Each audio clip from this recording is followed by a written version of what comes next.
All right, what's happening? Trainers all across the world, all across the country. Michael Hughes here, founder of Gymnazo EDU, and super excited to go live today because we get kind of real content from our own MGMCers or even those trainers out there who have just a real deal question. And we kind of ask this question like, what do I do in this scenario? Or what about this? Or what about that? And I'm honored and be quite frank with you, privileged in the sake to have experience in this stuff, being in the field for as long as I have with the knowledge that has been given to me has put me in a lot of interesting situations. So I'm going to dive into what happens when you have a client who has a spinal fusion. Essentially taking these bones right here of the spine and you essentially go into a surgery that essentially instead of having them having equal mobility in a sense through the thoracic spine or relative equal mobility through the lumbar spine or even up to the cervical spine, they start to fuse pieces together. So the way that I was taught the spine is I have 7 o'clock is when I have breakfast. So you have 7 cervical spine. I have lunch at 12 o'clock and I have 12 thoracic vertebrae. And then I have dinner at 5 o'clock and I have 5 lumbar spine. So that's kind of how we can break it all down. 7 in the thoracic spine and then another 12 in the thoracic spine and another 12 adding up lumbar and the good old-fashioned cervical. 24 different joints, and they all move a little bit differently, and they move in a chain reaction. No questions asked about that. So what happens when you take the lumbar spine and you fuse it? Well, I think I want to ask a question before then. Why would that ever be needed to be done? That's right. Let's understand kind of the pathology in a sense of getting there. Well, there's certainly a lot of simple answers. I got in a car crash. I fell. Someone hit me. Force was acted upon me that I really had no control over and moved my bodies in ways that the body needed repair. And the repair was so, the needed repair was so great that in order to create stability in areas, I couldn't have a joint there anymore. I needed to take away a joint space. Again, going at the lumbar spine, here we go. We have a sacrum, and we have an L5 and L4. So basically that disc space wouldn't be a floating space. It would be essentially a fused together space. And you can do that by rods or, I'll skip all that medical stuff, but glue, anyways. There's amazing ways that science has evolved to keep a spine relatively stable.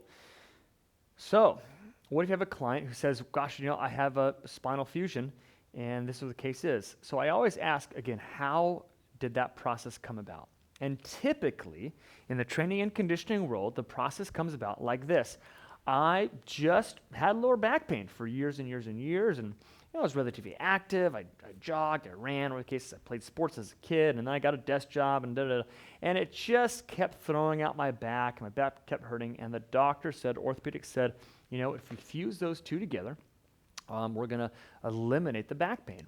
And often it's successful, and often, unfortunately, it's successful only a short period of time because of what I'm going to describe to you. So I'm looking at this from a movement perspective, right? Not from or from a movement problem, not from an injury problem that force is putting upon them via car accident, et cetera, et cetera. Though the techniques still apply, the strategy is a little bit different.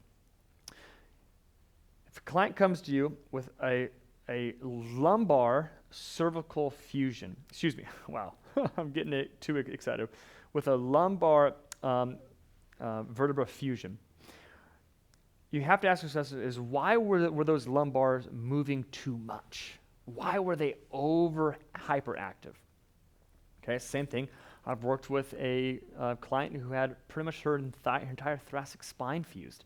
This was more from a scoliosis problem. Okay, well, what do we do about that? So let's understand the lumbar spine. The lumbar spine, the 5 different vertebrae, are not designed to move very much relatively to the cervical, parts of the cervical and the thoracic spine. The lumbar spine is designed to be very stable, very, very stable. So we have to understand that first. If you look back deep into this spine here, and you start to look at these different facet placements. The facets, essentially is where the bones kind of either kind of protrude out, just to keep it simple, or where they come together. I'm just going to keep that simple. They're called different things, but just for the sake of it, right? You look at these little kind of outliers here, right? Those are essentially tie-down straps, right? Those are tie-down straps that you would see in a bed of a truck. Ropes attached to those things, muscles attached to those things, and then go somewhere else. So it's a good place to kind of anchor something down. And you can see that the entire spine has them all the way through. Well, then you have these other little spots that kind of come together right here, and those are kind of the junctions of the two different vertebrae. You have the lower half of this one coming in to the upper part of that one right there, and they come together. And there's nerves. You can see these little yellow things. There's nerves that live and come in between those. And if they start to lose space, if that space gets crowded, because there's not a lot of wiggle room like this thing has, right? There's not a lot of wiggle room. It's really fascially dense. Huge fascial density there. There's not really like an open space. Like this room's really open. There's nothing like this in the human body, unless you have a lot of gas in your intestines or in your stomach, whatever the case, right? Everything's taken up. So if you get those lumbar spine to move too much, it hurts, especially in the transverse plane, especially in the rotational plane. The lumbar spine has good flexion and extension, definitely good extension. It's actually pre-positioned in a good extension position. It has decent flexion. It has less lateral motion, but it hates rotation. Okay, but the lumbar spine needs to rotate. It has to rotate. But here's the difference. It needs to rotate what we call as an in-sync pattern. What got it to its fatal problem was an out-of-sync rotation pattern right there. In sync all day long. Out of sync, big problems. That's what is going on. So how do you rotate a client who has this fusion? I'm going to say it over and over again. You keep the shoulders and the pelvis in sync. That means you can do medicine ball throws, presses and reaches, deadlifts with rotation. You can do anything you want. You can do anything you want. But again, is it that simple? Well, it's never just that simple, but that's the answer. Keep the pelvis and shoulders in sync. You're going to get real bone motion of rotation, but it's going to be in sync bone motion, where the L5 and L4, L3 and L2, et cetera, all move together. Why it didn't do that and why a movement problem comes up is when people has a spinal fusion is L5 and L4 went the opposing direction. They went somewhere that they didn't go together. Why would something like that happen? Well, you have to look at the two massive joints below, called the hip joints, and the 12 massive bones above, called the thoracic spine. Because these 12 middle bones and these two joints, in a sense, love to move. They're designed to have excessive movement built into their patterns. Hence, it's a ball and socket joint. It has ample sagittal, ample frontal, and ample transverse. Thoracic spine, yes, it is more of a forward flexing joint. It has the capacity, to go through extension. It has great frontal plane or lateral flexion, and it has amazing transverse plane or out of sync rotation capacity at these points. So it's though they're neighbors, they have different jobs. It's when we lose any of those three patterns at these three, or essentially we'll call this a segment of a joint areas, we start to require more motion at the in-between joint, the lumbar spine. I'll say that one more time. When we start to lose three-dimensional movement at the hip joints or in the thoracic spine, movement is still required. The task in the brain to the body is still required to get that job done. So what does the body do? It steals from Peter to pay Paul. It steals from Peter to pay Paul. It basically, if this can't do it, this makes it do it. And that's how the body functions. That's how movement pain, movement dysfunction happens. Is it always that case? Well, no, it's different for every part of the body, but that's very, very common of why the lumbar spine does that. So if we want to train our client ideally and not always have to be fearful, which it is a fear to hurt your client, no questions asked about that.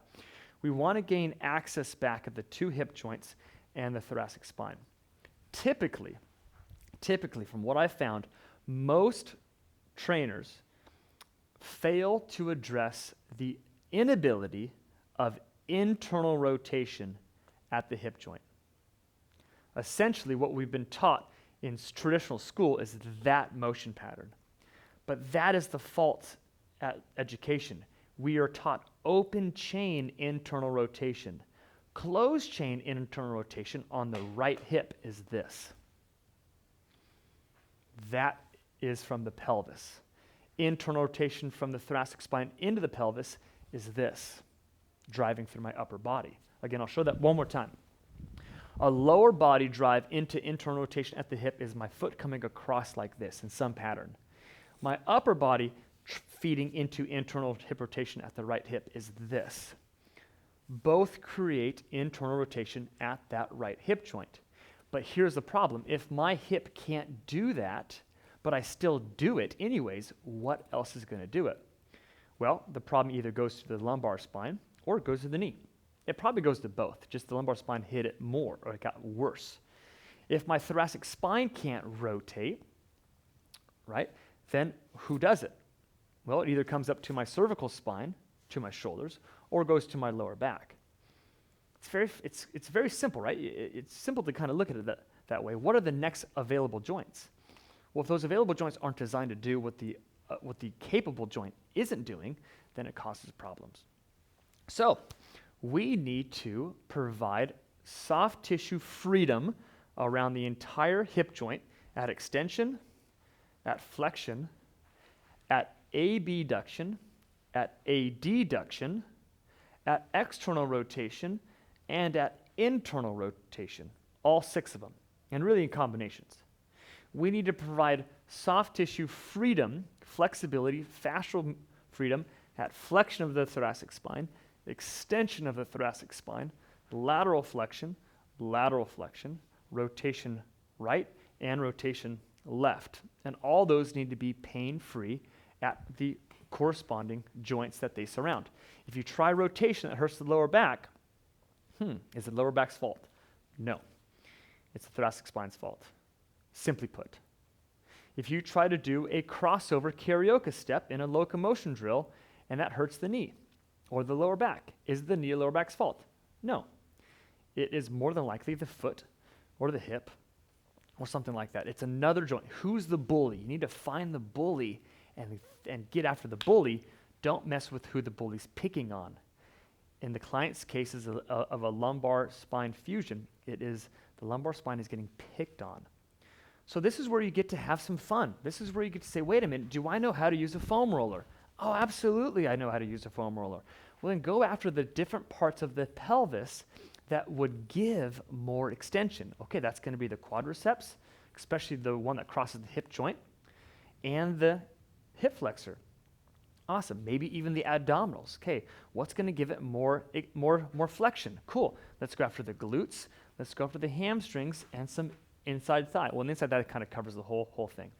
Inside thigh is kind of always the answer in a sense. What's going to give me more abduction? Definitely adductors. What's going to give me more adduction? TFL, lateral glute into the IT band, even the lateral calf. What's going to give me more external rotation? Adductors for certain. Maybe even a little bit of medial quad. What's going to give me more internal rotation? Okay, lateral hamstring, the whole glute complex, and even more of the lateral quad.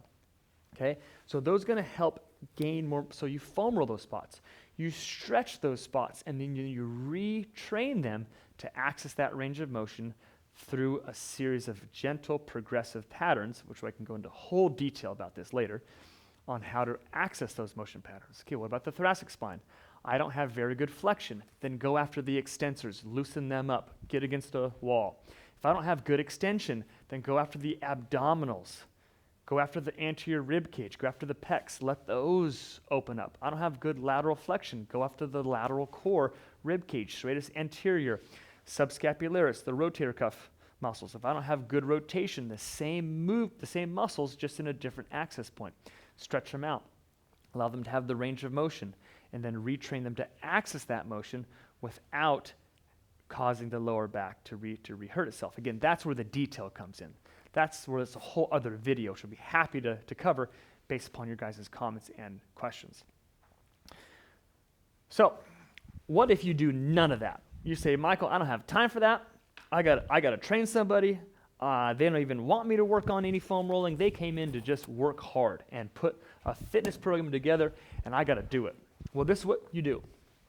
You first of all go to our YouTube channel, where we just talked about how to tweak for lower back pain in a video that we just posted about. You can do that after this, though. What you do about, let's say it's a medicine ball rotation. I did that in the video, right? So if I throw a ball this way and it hurts, right? And it hurts. I'm basically saying that through my upper body's movement pattern, it hurts my lower back. So how do I position myself to make my lower back hurt less? Well, if it's internal rotation that's basically, or right rotation that's happening from the thoracic spine, what if you position yourself at a 45-degree angle to the wall and do a throw?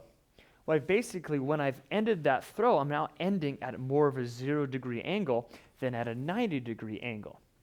Am I still getting a medicine ball rotational throw? Am I still getting that same training effect? Yes. Am I getting the same range of motion? Oh, of course not, but that's the point. What if it's coming from the pelvis? Okay, well, if you want to throw more and you want to get more twisting motion pattern, and it hurts when they release, then put that foot behind you. Now you have given the hip way more access to internal rotation before it even gets to quote-unquote internal rotation. What if it's the opposite foot and you throw this way and it's an external rotation problem at the pelvis? It hurts at a different point. Well, then you can put that foot in front. And now you've put it into more internal rotation, so it has more access to external rotation. I can keep going about every single plane of motion, but it's really the problem solving, it's the thinking that needs to kind of be adjusted. So what don't they have access to? Let me position them to give them more access to that range of motion, and then progress is the key word, slowly from there. Knowing that there's definitely a soft tissue problem, they're too tight, too limited, and they have a neurological proprioceptive problem. They don't really know how to sequence their movement pattern to not move through the lower back or not move through where that spinal part is. So it's not just going to happen, right? I really wish I could just go run a marathon today, but I haven't trained myself to do that. Can I do that? I certainly can, but I'm going to pay for it in pain later. And your client will be no different. You have to slowly train their body to move in the right sequencing, and you can do that by start allowing their body to move in a pattern that they couldn't even do before by pre-positioning different joint patterns. Then from there, you start with movement, right? The cool thing about movement alone, it starts to loosen things up. Good movement produces better movement. Worse movement or painful movement produces worse movement. So you can even start to progress. One day you're at a 45-degree angle, and then you slowly go to a 30-degree angle, slowly go to a 20-degree angle. Over time, you can slowly start to loosen up just by the movement itself. If you want to go faster than that, that's when soft tissue skills and using true stretches and MOB sticks and things like that really progress the process faster. Okay, that covers the bases. Now it's really about where do you want to take this conversation? What sparked another question? What sparked something like, oh, I don't believe what you just said. Good, let's talk about that. Now, I maybe have mispronounced a few things here and there. Don't worry about those. But the message, the principle of what I'm going off of, please, if you have a question on it or don't think it's accurate, let's dive into it. I'm not here to be against or for. I'm here to educate on my empirical data and the education that I've been given so we can uplift each other and really come down and train our clients better. Why? Because our society needs it.